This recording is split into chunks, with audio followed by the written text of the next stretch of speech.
سپین سپوږمۍ وایه اشنا به چېرته وینا ګونګۍ شوې غلې.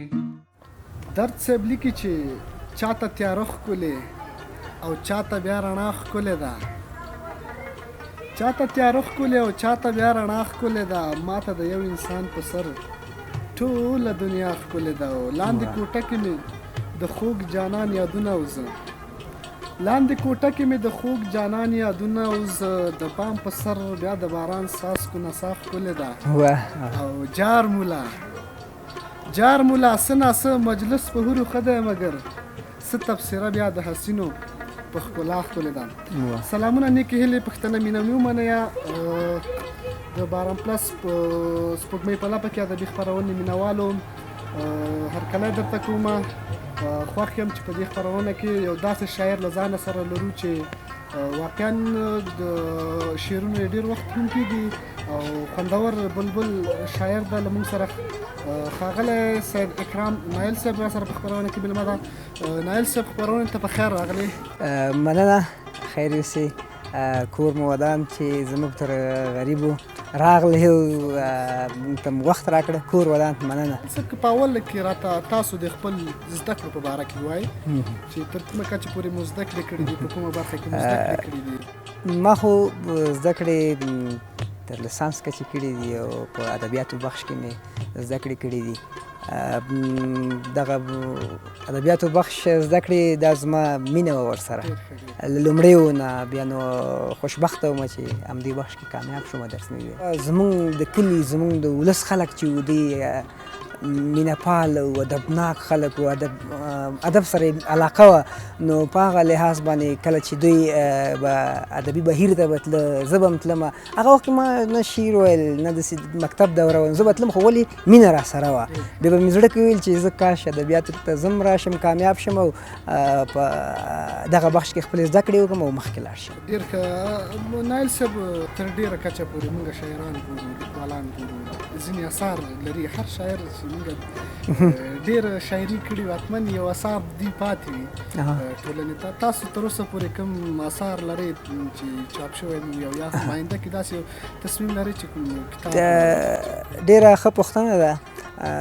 زه تر اوسه هم د کتاب د چاپ لپاره اراده نشته، ځکه زه کله وایم چې کله یو اوس کوم شعر لیکم نو یو شعر مې یو هفته مخکې لیکلی دا شعر راته ډېر ښه ښکاري، هغه لږ مخکې نور لاړ شم که ډېر کیدای شي لا ډېر ښه پنځونه وکړم، ښه مخته لاړ شم. نو په دې خاطر باندې زه که مینوال ته په لاس کې یو داسې څه ورکړم چې هغه په بیا بیا یې ولولي، په بیا بیا یې ولولي که نه. نو که ښه څه ولیکو ډېر مینوال به ولري، ډېر خلک به یې ولولي. نو په دې خاطر باندې د کتاب د چاپ لپاره مې اراده لږه ځنډنۍ ده. او بیا په د ادبیاتو په بخش کې زه په نورو ژانرونو کار کوم. اوس یو ناول مې لیکلی دی چې دا د ډیزاین لاندې دی انشاءالله چې د پښتو ادب لپاره چې په هره برخه کې وي باید موږ خپل ژبه غني کړو. غني کړو، بله. ناول برخه وي او نور هم داسې د غزل برخه. د خپرونه دې برخه کې درنه یو ستاسو خوندور غزل درنه اورو. د غزل نه مخکې دوه بیته ووایم چې بیتونه دي چې همدا اوس به شراب وڅښم په نهره، همدا اوس به شراب وڅښم په نهره، همدا اوس به د ماښام کومه سحره. دا حق نه دی برناحقه مرورې، دا حق نه دی برناحقه مرورې، زوروره څه خبره څه اتره. غزل دی چې غم دومره بس دی نور دی نه راځي، غم دومره بس دی نور دی نه راځي، غم دومره بس دی نور دی نه راځي، کله خوشحالي به مې په وره راځي. او ټول به وایي جوړو دا خو نه دی مړ، ټول به وایي جوړو دا خو نه دی مړ، ټول به وایي جوړو دا خو نه دی مړ، پټه یوه حمله به مې په زړه راځي. او هیره کلمه به ځنکدن کې وي، هیره کلمه به ځنکدن کې وي، بس یوه نامه به مې په خوله راځي. مننه. هیره کلمه به ځنکدن کې وي، بس یوه نامه به مې په خوله راځي. او په خدای که مې جوړ کړي وو دنیا کې، په خدای که مې جوړ کړي وو دنیا کې، خبر وي ارمانونه مې ټول مړه راځي. او ښه به مو ویستلي ارمانونه وي، ښه به مو ویستلي ارمانونه وي، څو چې تیارې خونې ته ډیوه راځي. او زیري کې به ورکړمه د زړه غوښې زیري کې به ورکړمه د زړه غوښې که ویولې نیله نن هغه راځي جار که ویولې نیله نن هغه راځي زما ته دوه بیتونه یې تا ته ډالۍ وي چې له اسمانه د باران څاڅکي ورېږي له اسمانه د باران څاڅکي ورېږي سنبل مخې ورته به خاموسېږي او مننه ډېر بلها سترګې دي د سترګو کمی نشته بلا سترګې دي د سترګو کمی نشته ستا په سترګو شاعري ده چې جوړېږي مننه کوم نایل صاحب سلامت اوسئ نایل صاحب راځو د شعر او ادب برخې ته پښتو په برخه کې د ادب په برخه کې ښه شعر کوم شعر ته ویلی شو ښه شاعر کوم شاعر ډېره ښه پوښتنه کوم ښه شاعر کېدلی شي او کوم شعر ښه شعر کېدلی شي په دې باندې لږ لنډ ډېره ښه پوښتنه زه کله کله وایم چې دغسې یوه پوښتنه له ما وشي زه به څه کم معلومات ورکوم ښه شعر په نن عصر کې چې کوم دی زه ښه شعر هغه شعر ته وایم چې هغه په اصطلاح هر څوک پکې خپل ځان وویني او په دویم دا دی ښه شعر دې ته هم مونږ ویلی شو چې په هغې کې د ټولنې درد عنعنه کلتور رواج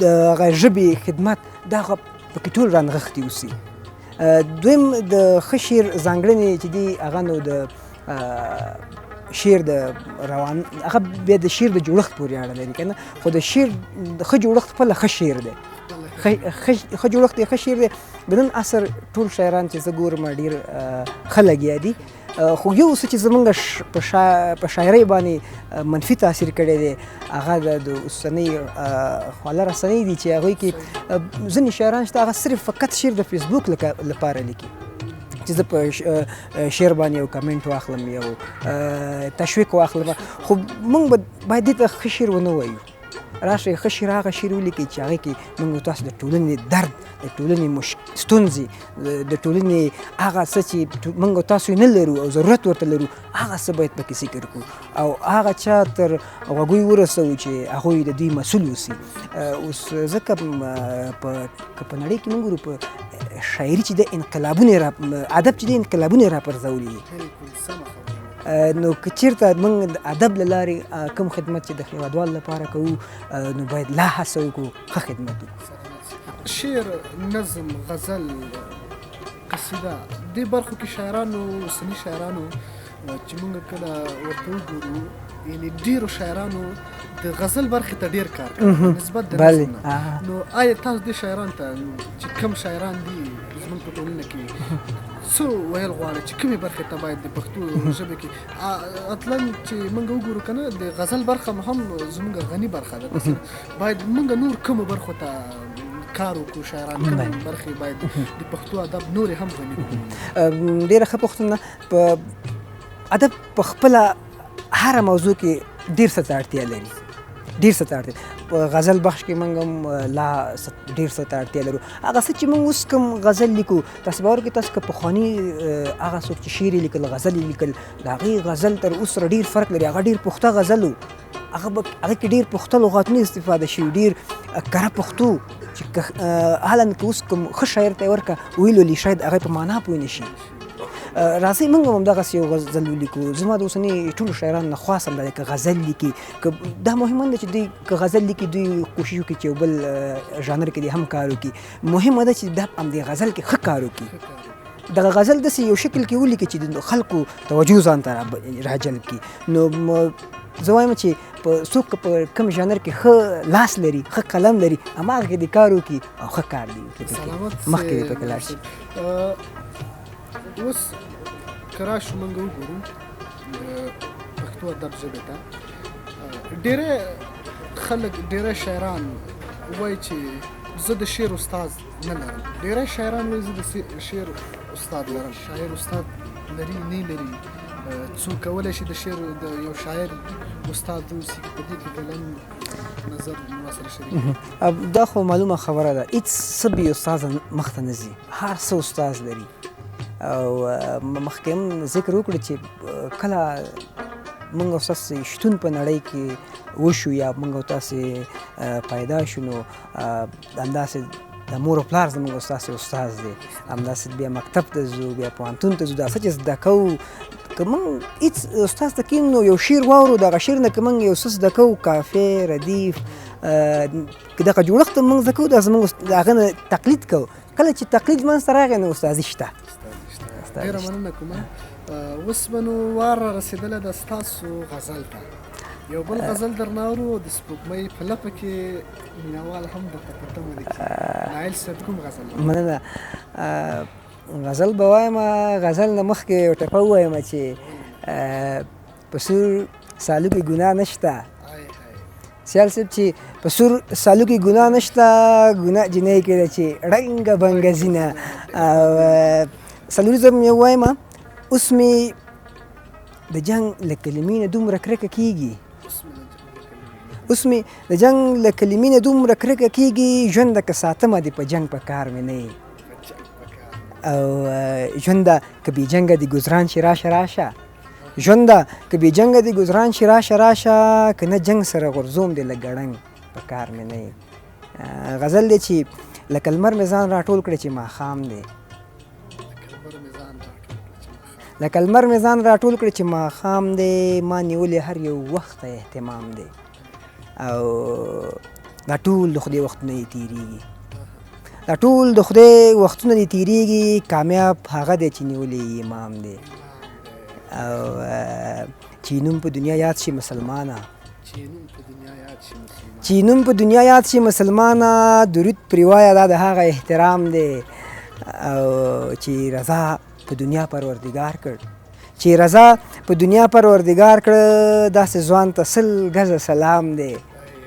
او چې عزت د دستې لیده نه شي، سیال صاحب وایي چې اذیت د دستې لیده نه شي، تل داسې مسلم ته مې اکرام دی، تل داسې مسلم ته مې اکرام دی. ډېر خوندور غزل صاحب. زما یو بیت درته ډالۍ وي چې وایي دلته داسې قصې واړه د هوس دي، دلته داسې قصې واړه د هوس دي، ښه مجنون چېرته لیلا په کاڼو ولي. واه واه واه. او که قصه د اسرافیل وکړمه خدایه، که کیسه که قصه د اسرافیل وکړمه خدایه، بندگان به د هوا په کاڼو ولي. او مننه مایل صاحب. راځو د نوو ځوان شاعرانو لپاره ستاسو پیغام، ستاسو هغه کوم تګلاره چې ورته انتخابوئ چې په کومه تګلاره لاړ شي تر څو ښه شعر ولیکي، ښه شاعر واوسیږي، او په آینده کې د ده شعرونه د ده کتاب اثار خلک ولولي، تر ډېره وخته پاتې شي. نو په د دې لپاره تاسو څه پیغام لرئ؟ ډېره ښه پوښتنه ده، ځکه اوس دغه اوسنۍ میډیا د ادبیات داسې کړي چې د هر چا جیب ته یې راورسول. هر څوک وایي چې زه د شعر ولیکم، هر څوک دې هڅه کوي چې زه د شاعر شم، خو ولې دغه شاعر هر څوک غواړي، خو هر څوک شاعر کېدی نه شي. نو دغه څوک چې شعر لیکي، اوس کوم ځوانان چې په شعر کې لاس لري، شعر کې کار کوي، د ادب په ځمکه کار کوي، ټول عموما د ادب په ځمکه کې ووایو، نو دوی باید مطالعه وکړي. یوازې څه چې دي هغه مطالعه ده چې دوی پخته کوي، دوی د اهدافو هسکو ته رسوي، نو هغه مطالعه ده. دوی دې لاړ شي د لوړو د اوچتو شاعرانو شعرونه دې مطالعه کړي، په شعر د ځان پوهېږي، د شعر په جوړښت د ځان پوهېږي، له استاد نه دې درس واخلي، ناهیلي کېږدي نه. یو شعر دې ولیکه کمزوری دی، سبا ښه لیکي، نو ناهیلي کېږدي نه، مطالعه دې وکړي، ادبي بهیرونو ته یې لاړ شي، غونډو کې دې ګډون وکړي، د شاعرانو احترام دې وکړي، شاعران دې واوري، مطالعه دې کړي. دا انشاءالله دی به نو دې نه وروسته شاید د دې شاعري ډېره ښه اوسي. سپوږمۍ په لپه کې ادبي خپرونې مینوالو، زموږ دا خپرونه همدلته پای ته رسېږي. د نورو خپرونو لپاره زموږ چینل د سره سبسکرایب کړئ. د لا بریا په هیله، تل دې وي افغانستان، ژوندی دې وي افغانستان.